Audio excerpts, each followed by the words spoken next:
നമസ്കാരം. രോഹിണി നക്ഷത്രത്തിൽ ജനിച്ചവർക്ക് ഈ ആഴ്ചയിൽ സത്യസന്ധവും നീതിയുക്തവുമായിട്ടുള്ള സമീപനം സർവകാര്യ വിജയങ്ങൾക്ക് വഴിയൊരുക്കുവാനും സൽകീർത്തിക്കും സജ്ജനപ്രീതിക്കും വഴിയൊരുക്കുവാനും ഇടയുണ്ട്. പല പ്രകാരത്തിലും ദേഹാസ്വാസ്ഥ്യങ്ങൾ വരുമെങ്കിലും നിസ്സാര ആയുർവേദ ചികിത്സകളെ കൊണ്ട് രോഗവിമുക്തി വരുവാൻ സാധ്യത കാണുന്നു.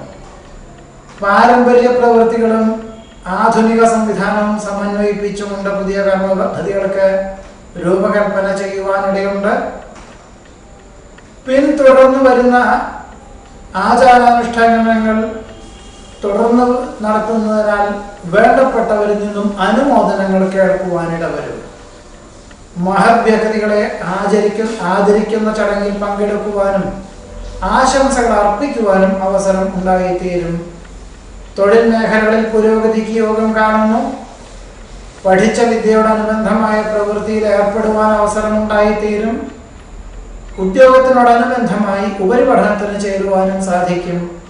രോഹിണി നക്ഷത്രത്തിൽ ജനിച്ചവരുടെ ഈ ആഴ്ചയിലെ ഫലങ്ങളാണ് പറഞ്ഞത്.